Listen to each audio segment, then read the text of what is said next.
Le journal de la foire aujourd'hui nous amène chez Alexandra, le grenier des anges. C'est la première fois qu'il vient ici à Chatou. Elle désirait venir, elle est arrivée, on va la rencontrer.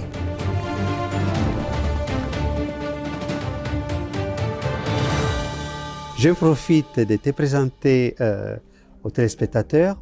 Raconte-nous qui est Alexandra. Je suis née côté Paris il y a très très longtemps. J'ai fait un tas de métiers, je sors de l'hôtellerie-restauration, un peu d'artistique, j'étais professeure d'allemand. Les choses ont fait qu'un jour, ma grand-mère malheureusement est décédée et m'a laissé énormément d'objets, de meubles, de choses comme ça. Et ma mère, elle m'appelle, elle me dit, il faut que tu me débarrasses de tout ça, si c'est possible, je ne peux pas garder ces vieilleries, ça ne va pas du tout. Donc j'étais très sentimentale à l'époque et je ne pouvais pas jeter ça. Donc j'ai tout ramené chez moi, j'ai tout gardé dans un grenier pendant un an. À l'époque, j'avais un bar, je tenais un bar à ce moment-là, et il y avait un vide-grenier dans le village. Donc je me suis dit, tiens, tout le monde sort ses objets, je vais faire pareil. J'ai sorti quelques objets un peu sélectionnés que j'ai mis devant mon bar, et les antiquaires du coin, à l'époque, qu'on connaissait de vue, se sont jetés littéralement dessus. Alors je me suis dit, oula, c'est quelque chose qui ne va pas, il y a sûrement quelque chose qui a de la valeur. Donc j'ai retiré quelques objets que j'ai remis à l'intérieur. Je vais attendre un peu, parce que peut-être que je vais me faire avoir et ça vaut plus que ce... Parce que moi, j'y connaissais rien à ce moment-là. Hein. J'étais vraiment pas du tout de la partie. J'aimais chiner pour le plaisir, mais je n'avais vraiment jamais vendu professionnellement. Et du coup, j'ai décidé de les garder quelques temps. Après, très peu de temps après, j'ai perdu mon fils, donc à 3 mois d'intervalle. Et j'étais pas bien du tout. J'ai fermé le bar. J'étais un peu en descente psychologiquement. Et des gens qui m'ont dit, il faut que tu te remettes sur les rails, il faut que tu fasses quelque chose, tu ne peux pas rester comme ça. Et du coup, je me suis dit, mais j'ai tous ces objets-là, et si je ne faisais pas ça professionnellement, différemment, et je ne savais pas en fait par où commencer. Et du coup, j'ai chiné un peu, j'ai regardé, je me suis retrouvée à Paris, à Créteil, à un dépôt-vente qui prenait les objets en moyennant, ils vendaient à votre place, en fait. Vous laissiez des objets, ils prenaient un pourcentage. Et je me suis dit, c'est une bonne idée, quand on n'a pas d'argent pour démarrer, je vais ouvrir un dépôt-vente. Donc j'ai ouvert un petit magasin en pleine campagne, mon premier dépôt-vente, et dedans, j'ai mis les objets de ma grand-mère, auxquels je tenais, dont je ne savais pas s'ils avaient de la valeur ou non, et j'ai marqué dessus, vendu, vendu, vendu. Et du coup, les gens venaient, oh mais ça c'est beau, oh mais pour... Je dis, désolé, c'est déjà parti, c'est déjà vendu. Et ça a commencé comme ça en fait. Donc du coup, je me suis intéressée de plus en plus aux objets, je me suis documentée, il n'y avait pas encore Internet à ce moment-là. Il y avait les livres et j'ai commencé à me lancer là-dedans parce que j'ai trouvé une passion, j'ai trouvé ça, l'histoire des objets, j'ai trouvé ça passionnant. C'est parti comme ça, d'un simple dépôt-vente.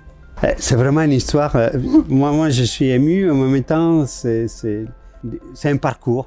Oui. Et je suis très content. J'ai rendu l'utile à l'agréable en fait. Mais t'as raison. Ça me laisse des bons souvenirs et puis à la fois maintenant j'essaye de me spécialiser un peu, j'essaye de faire un peu, je suis généraliste avant tout, mais c'est vrai que j'ai une préférence pour la porcelaine fine.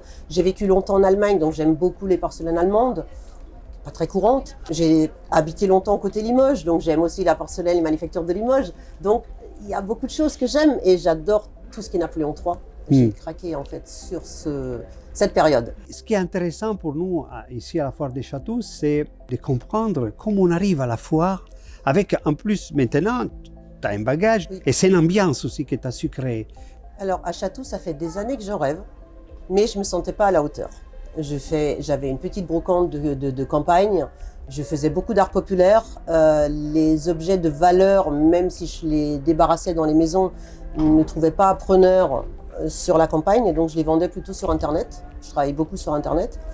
Et finalement, j'ai travaillé longtemps sur Strasbourg et j'ai fait connaissance de plusieurs brocanteurs, notamment ceux qui sont dans ma rue, et qui m'ont dit « mais il faut que tu ailles sur Chatou, tu n'as pas essayé ?» Je dis « mais j'en rêve », mais j'avais des enfants à l'époque à la maison et je ne pouvais pas me déplacer et ça tombait pas pendant les périodes scolaires ou les périodes de vacances, ça tombait toujours mal.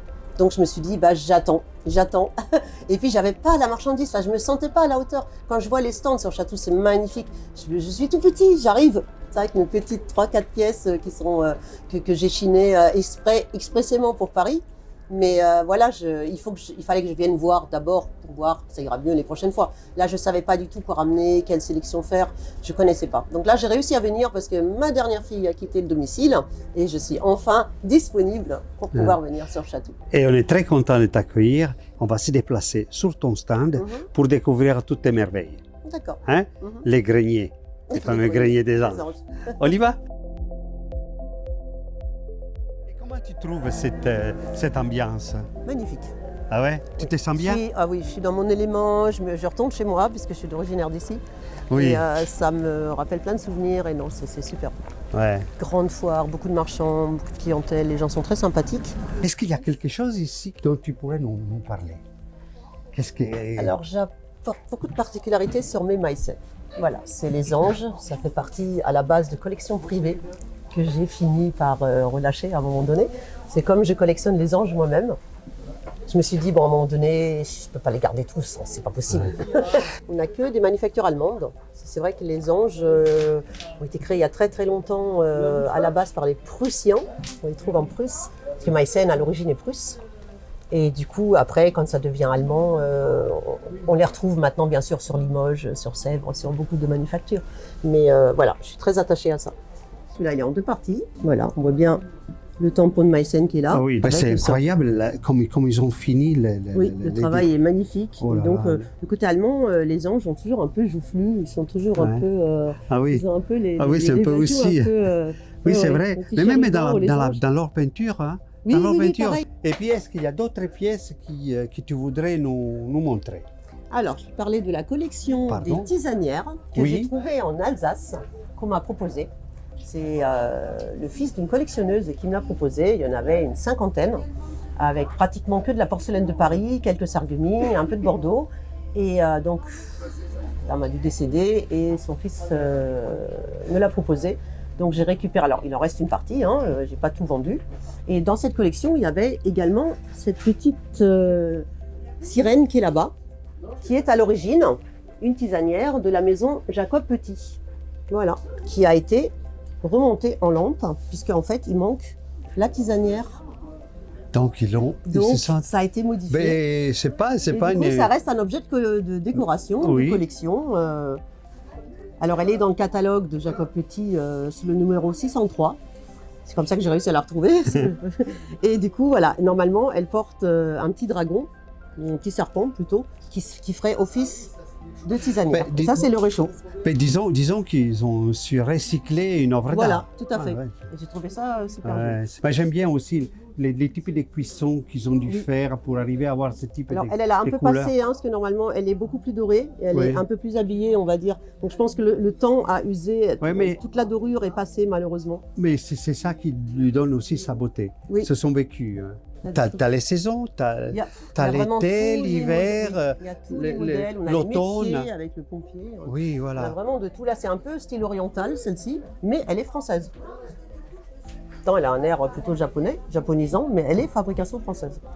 Comme quoi, les personnes me disent qu'est-ce que je peux en faire, ça sert à rien. Je dis mais si, vous pouvez toujours mettre une bougie dedans, ça fait office de veilleuse puisqu'elle est petite. Et puis vous mettez un peu d'huile essentielle avec de l'eau dans la tisanière et du coup, sans électricité, vous avez un bouile parfum. Ça permet de réutiliser quelque chose d'ancien.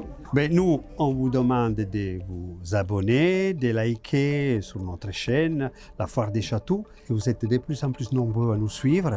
Et je vous dis au revoir jusqu'à la prochaine. Ciao.